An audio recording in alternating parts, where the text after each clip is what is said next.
मैं गागरोन का किला बोल रहा हूं। मैं राजस्थान के झालावाड़ जिले में स्थित एक पहाड़ी दुर्ग हूं। सब तरफ पानी होने की वजह से मुझे जल दुर्ग के रूप में भी जाना जाता है। मैं राजस्थान का एक ऐसा किला हूं जिसको बिना किसी नींव के बनाया गया है। मुझे सीधा नुकीली पहाड़ी पर बनाया गया है। मैं काली सिंध और आहू नदी के संगम पर बना एक बहुत ही अद्भुत और आकर्षक किला हूं। मैं अपने अंदर कई वीर गाथाएं और दुख से भरे हुए क्षण समेट कर बैठा हूं। मैं एक और मेरे साहसी और गौरवमय इतिहास के लिए गौरवान्वित महसूस करता हूं, तो दूसरी ओर हजारों महिलाओं द्वारा अपनी लाज को बचाने के लिए की गई जौहर की ज्वाला की तपिश आज भी मुझे महसूस होती रहती है। मेरे यहाँ 14 युद्ध और 2 जौहर हुए। एक समय मेरे यहाँ 92 हिंदू मंदिर हुआ करते थे और आपको बता दूं 100 साल का पंचांग भी मेरे यहाँ ही लिखा गया था। मेरा इतिहास काफी रोचक और गौरवमयी रहा है। मेरे ऊपर परमार वंश से लेकर चौहान वंश का शासन रहा और उसके बाद मुगलों का भी शासन मुझ पर रहा। आज मैं मेरे स्वर्णिम इतिहास के कुछ रोचक किस्से आपके साथ साझा करूंगा। साथ ही मेरे यहाँ पर घटित हुए कुछ काले पल भी आपके साथ साझा करूंगा, जो आज भी मेरे सीने में एक खंजर की तरह चुभते रहते हैं। चारों तरफ जल होने की वजह से मुझे एक जल दुर्ग की श्रेणी में रखा गया है। 7वीं सदी में मेरा निर्माण आरंभ हुआ और 14वीं सदी में पूर्ण हुआ। मैं भी कुंभलगढ़ और चित्तौड़गढ़ की भांति एक अभेद्य दुर्ग रहा हूं। साथ ही मुझे विश्व धरोहर सूची में भी शामिल होने का सौभाग्य प्राप्त है। मैं हिंदू मुस्लिम एकता की अनूठी मिसाल हूं।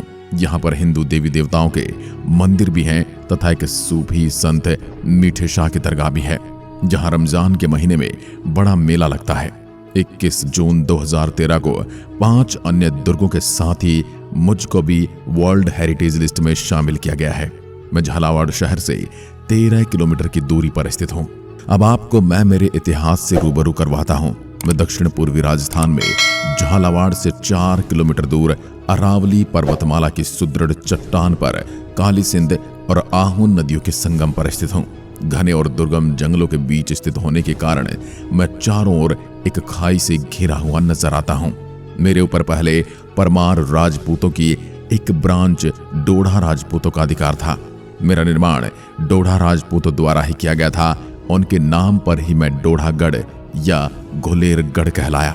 12वीं शताब्दी में डोड़ महाराज बिजल देव के द्वारा मुझे बनाया गया था और तकरीबन 300 साल तक मुझ पर खींची ठाकुर राजाओं के द्वारा शासन चलाया गया। मेरे साथ 14 युद्ध और 2 जौहर जैसी कहानियां भी जुड़ी हैं।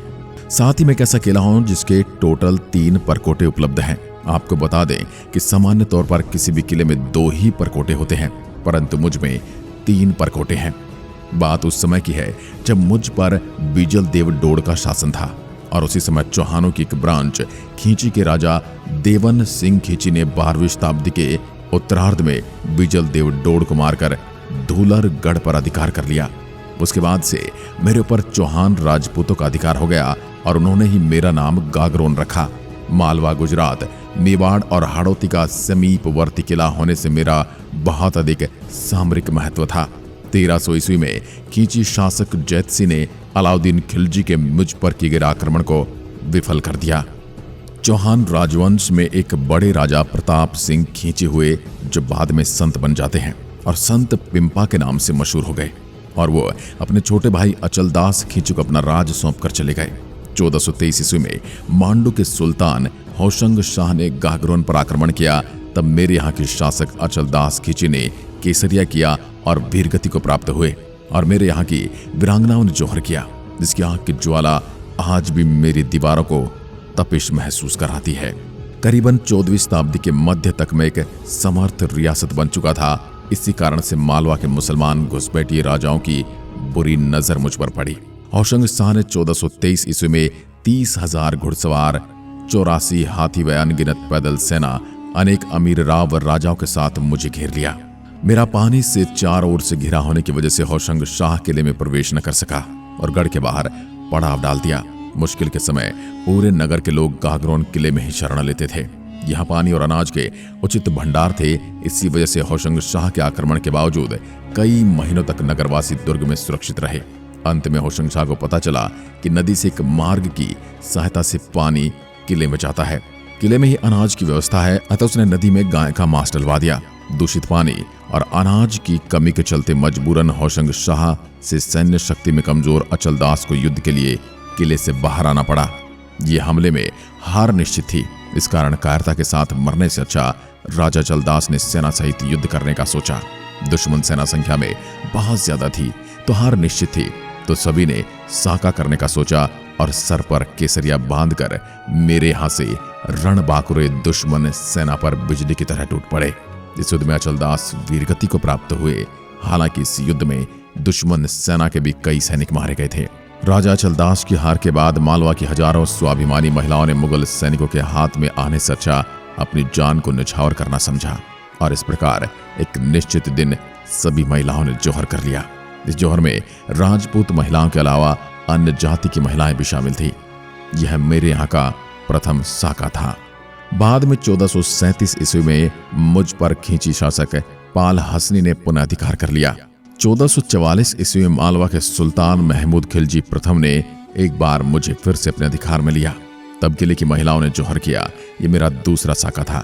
उसके बाद महमूद खिलजी ने मेरे में एक और कोट का निर्माण कराकर उसका नाम मुस्तफाबाद रखा। विशाल युद्ध में जब राजा अचलदास की हार हुई और होशंग शाह ने जीत हासिल की तो उसके बाद भी उन्होंने राजा अचलदास की किसी भी स्मृति या फिर व्यक्तिगत निवास के साथ किसी भी प्रकार की छेड़छाड़ नहीं की। इसके पीछे वजह थी खींची की वीरता।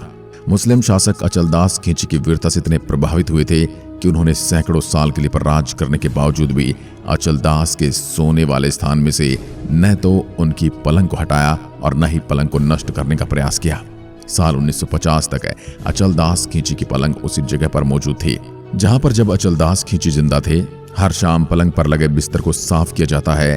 उस पलंग को व्यवस्थित करने का काम राज्य सरकार ने एक नाई को सौंप रखा था। उस पलंग के बिस्तर पर 5 रुपए रोज मिलते थे। कहा जाता कि एक दिन यह रुपए मिलने की बात नाई ने किसी और से कह दी, तब से रुपए मिलने बंद हो गए। लेकिन बिस्तरों की व्यवस्था जब तक कोटा रियासत में रही बदस्तूर चलती रही। कोटा रियासत के राजस्थान में विलय के बाद यह परंपरा धीरे धीरे समाप्त होने लगी। तदनंतर हिंदू सम्राट राणा सांगा ने पुनः मुझ पर अधिकार कर मुझे मेदिनी राय को सौंप दिया। 1532 ईस्वी में गुजरात के बहादुर शाह, 1542 ईस्वी में शेरशाह सूरी, 1562 ईस्वी में अकबर ने मुझ पर आधिपत्य स्थापित कर लिया था। शाहजहां ने मुझे कोटा के राव मुकुंद सिंह को दे दिया और 1948 ईस्वी तक मैं कोटा राज्य के ही अंतर्गत रहा। तिहरे परकोटे से सुरक्षित मेरे में सूरज पोल, भैरव पोल तथा गणेश पोल प्रमुख प्रवेश द्वार हैं। गागरोन दुर्ग स्थापत्य में विशाल जौहर कुंड, राजा अचलदास और उनकी रानियों के महल, नक्कार खाना, बारूद खाना, टकसाल, मधुसूदन और शीतला माता के मंदिर, सूफी संत मीठे साहब की दरगाह और औरंगजेब द्वारा निर्मित बुलंद दरवाजा प्रमुख है। मैं वीरों की वीरता का केंद्र रहा हूँ। मैं खींची राजपूतों के पराक्रम का प्रतीक रहा हूँ। मैं हिंदू मुस्लिम एकता का प्रतीक गढ़ रहा हूँ। जहाँ संत पीपा की मठ भी है। धनुषाकार द्वार, शीश महल, जनाना महल, मर्दाना महल की शिल्पकारी अपने आप में अनूठी है।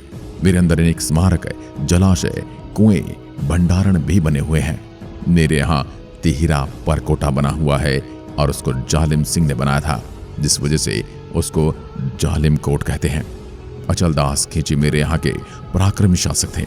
जब होशंग शाह ने मुझको अपने कब्जे में लिया तो उसने कभी भी अचलदास के शयन कक्ष के साथ कोई छेड़खानी नहीं की थी। कुछ लोग बताते हैं कि मेरे आज भी कोई पैरालौकिक शक्तियां निवास करती हैं। लोग मानते कि राजा आज भी अपने महल में आकर पलंग पर सोते हैं तथा हुक्का पीते हैं। बांधकाम के नजरिए से देखा जाए तो राजस्थान में मेरी गिनती बेजोड़ किलो में होती है। और आपको बता दूं कि मेरी सबसे मुख्य बात यह है कि मेरी सिक्योरिटी सिस्टम को निर्माण करते समय काफी मजबूत बनाया गया था। मेरे चारों तरफ काफी ऊंची पर्वतमाला स्थित है, जिसकी वजह से मुझको कुदरती तौर पर सुरक्षा प्राप्त है। मेरा निर्माण इस प्रकार से कराया गया था कि गागरोन किला दूर से किसी भी व्यक्ति को न दिखाई दे। इसलिए अक्सर दुश्मन को दूर रहने पर ही मैं स्पष्ट तौर पर दिखाई देता था और यही वजह है कि दुश्मन दूर से मेरी सिचुएशन के बारे में सटीक अंदाजा नहीं लगा पाते थे। मेरा निर्माण करने के लिए बड़े बड़े पत्थरों से निर्मित शिला का इस्तेमाल किया गया था।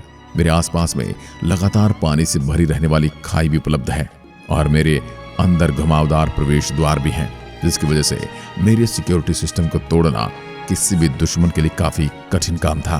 प्राचीन काल में मेरे मुख्य प्रवेश द्वार पर लकड़ी का उठने वाला पुल भी उपलब्ध था।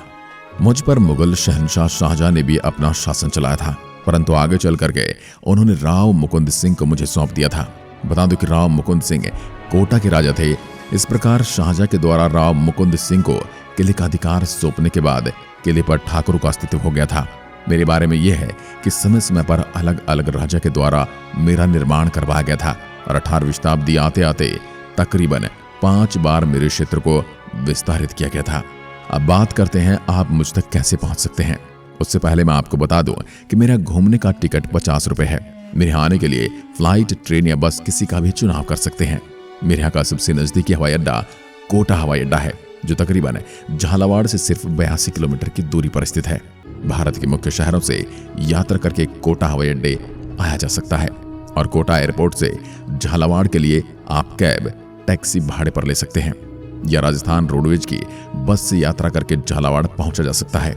अगर आप मुझ तक आने के लिए ट्रेन का चुनाव करते हैं तो उसके लिए बता दूं कि झालावाड़ का निकटतम रेलवे स्टेशन रामगंज मंडी में है, जो झालावाड़ से लगभग 26 किलोमीटर की दूरी पर स्थित है। रेलवे स्टेशन से मेरे तक पहुंचने के लिए आप टैक्सी, कैब, यहाँ के स्थानीय वाहनों की मदद ले सकते हैं।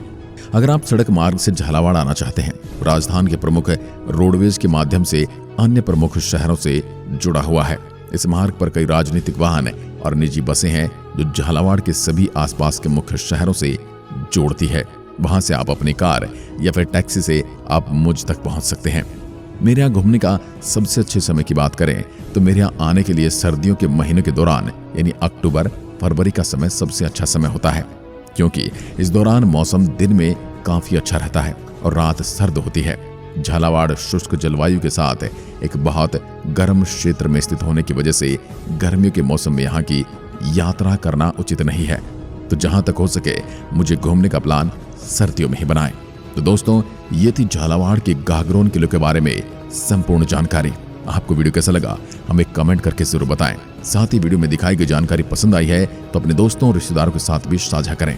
और अभी तक चैनल को सब्सक्राइब नहीं किया है तो चैनल को सब्सक्राइब करें और बेल आइकन को जरूर दबाएं। जय हिंद, जय भारत।